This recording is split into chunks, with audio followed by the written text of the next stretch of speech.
In this video, I want to talk about how you tackle a subject that you don't know much about, or how you can find a niche that you're not familiar with and decide whether or not you want to market to it.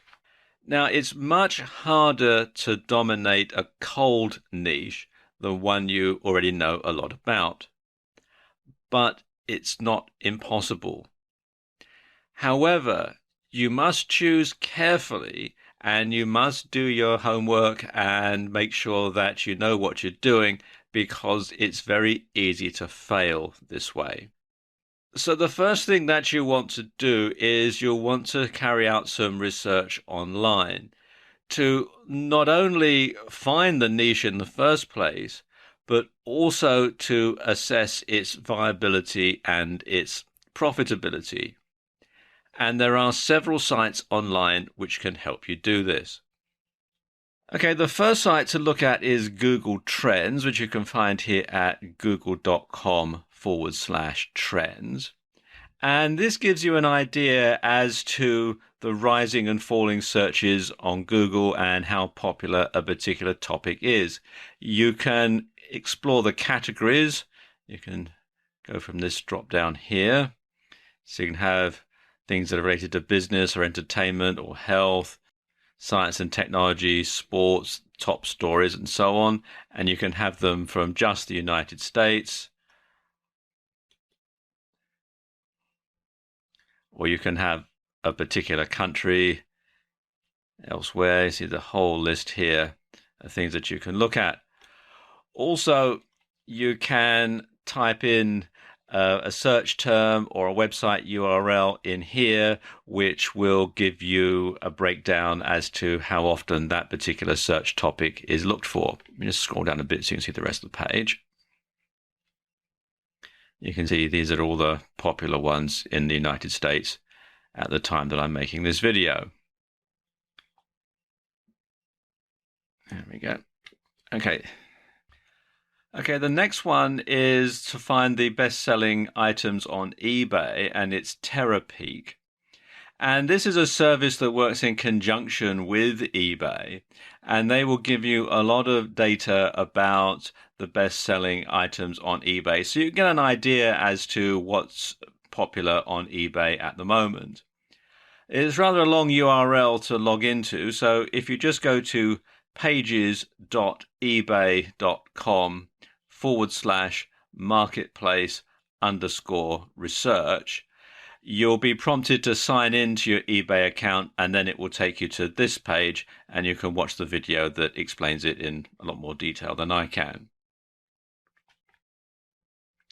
Then there's Amazon bestsellers, which you'll find here at amazon.com/GP/bestsellers.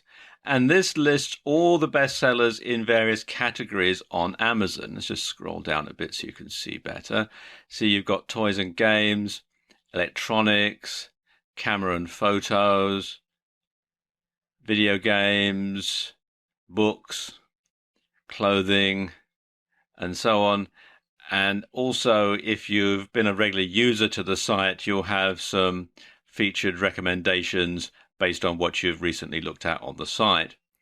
Now, you can also go down and explore by department. You can see here, which will give you a much deeper insight as to what's selling best on Amazon. Last one I want to show you here, and that's What's Trending, which you can find here at whatstrending.com. And this gives you an idea as to what's trending on social media at the moment. You just scroll down here, you can see all sorts of things here. And it comes from various social media sites, Twitter, Facebook, that sort of thing. You got videos that are trending and so on. You've got more trending things here, and so on. And so, and these are sites that you can look at to get more of an idea as to what's popular online right now. So once you've had a look online to assess this niche's profitability and to decide whether or not it's one you might like to market to, then you want to carry out some further research offline just to carry on and make sure that it is going to be viable. And the first thing that you want to do is to go down to your local newsagent or your local newsstand and take a look at the magazines. Because if a publisher is prepared to put time, effort, and money into publishing a magazine on a subject, then it's a potentially lucrative one. Think about it. It costs money to print a magazine. It costs money to pay journalists to write up all the articles. It costs money to pay the photographers to take the photographs. It costs money to print it and to distribute it and so on. And if it's a magazine that's been around for a while and is published fairly frequently, then you'll know that it's a potentially lucrative niche. And the more magazines, the larger the niche, because obviously each magazine needs to turn a profit. But of course, the downside to that is the more magazines there are, the greater the competition is likely to be. So you might have a harder time dominating this niche. But also, the flip side to that is there may be more affiliate products to sell as well. And trade journals are great for identifying smaller specialist business-related niches, because if there is enough interest for a trade journal to publish and to turn a profit, then it shows that that niche is a viable one, but it may not be one that some of the bigger players feel is worth their while going to. And so therefore, going after some of the smaller niches, some of the low-hanging fruit, might be better than trying to go for something that is more competitive. The next thing you want to do is to pick up a copy of the newspaper and have a look at the want ads and the job ads. Now, if somebody wants something badly enough to spend money on placing an ad, chances are they're not the only person out there looking.